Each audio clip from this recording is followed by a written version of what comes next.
Hi. మొత్తానికైతే వెంకటేశ్వర టెంపుల్కి వచ్చిన ప్రస్తుతానికైతే టెంపుల్ మొత్తం క్లోజ్ చేసి ఉన్నది. ఒకటి ఇంటికి వస్తే ఏం ఏం ఓపెన్ చేస్తారు చెప్పండి, మాదే కదా తప్పు. కాకపోతే ఇక్కడ ఫ్రెండ్ వాళ్ళ ఇంటికి వచ్చిన దగ్గరే కదా అని చెప్పి టెంపుల్కి వచ్చిన. ఎంతైనా ఇంత దూరం వచ్చినాం కదా, మా ఫ్రెండ్స్కి వెంకటేశ్వర స్వామి టెంపుల్ చూపిద్దామని ఇందాక వచ్చిన. మొత్తానికైతే డోర్లు అయితే ఓపెన్ చేయలేదు, డోర్లు క్లోజ్ చేసి ఉన్నాయి, తాళం కూడా వేసిళ్ళు. అక్కడ అన్నదానం చేస్తున్నారట, మేము పూజ చేసుకుంటుంటే వాళ్ళు పిలుస్తున్నారు. ఇక్కడ అన్నదానం ఉంది మేడం, వచ్చి మీరు భోజనం చేయండి అంటున్నారు. ఒకసారి చూడండి, అదిగో అదిగో అక్కడ అక్కడ అన్నదానం చేస్తున్నారంట. వెంకటేశ్వర స్వామి టెంపుల్కి వచ్చిన వాళ్ళకి అన్నదానం చేస్తారంట ఇక్కడ ప్రతిరోజు. ఎవరైనా వస్తే తెలియని వాళ్ళు ఉంటే తెలుసుకోండి, ఎందుకంటే దేవుడి ప్రసాదం చాలా అదృష్టవంతులకే దొరుకుతుంది. నాకు అదృష్టం చాలా ఉంది. ఎస్, అందుకే ఈరోజు ఇక్కడ మీతో ఇలా మాట్లాడుతున్నా. కానీ మొత్తానికైతే గుళ్ళో ఉంటే ఏముంటుంది మనకి చెప్పండి, ప్రశాంతత ఉంటుంది. మొత్తానికైతే సూపర్ అనిపిస్తుంది. భలే కట్టిల్లు అసలు, ఈ కట్టడం ఎంత బాగుంది.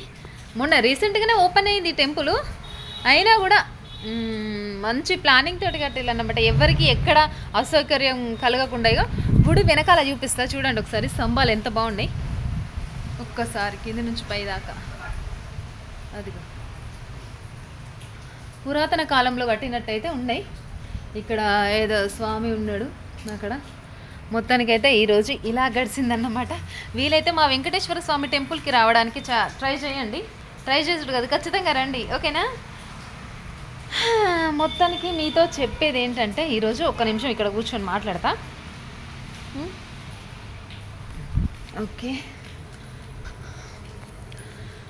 మొత్తానికి మనుషులు ప్రశాంతంగా ఉండాలంటే దైవ దర్శనం ఖచ్చితంగా ఉండాలి కదా.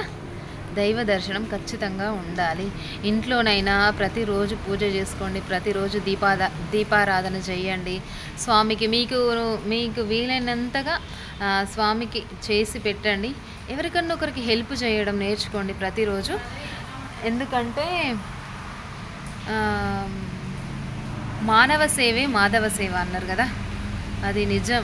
దేవుడు మన లోపలనే ఉంటాడు కాబట్టి మనమే హెల్ప్ చేయాలి వేరే వాళ్ళకి. ఆ విషయంలో ముందంజలో ఉందాం.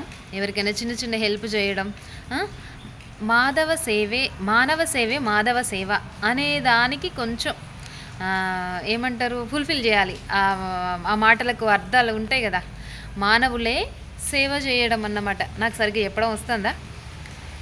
మానవ రూపంలోనే దేవుడు వచ్చి మనకు హెల్ప్ అనేది చేస్తాడన్నమాట. అందుకే మానవ సేవే మాధవ సేవ అంటే మానవులకు సేవ చేస్తే, మన తోటి వాళ్లకు సేవ చేస్తేనే మనం దేవుడికి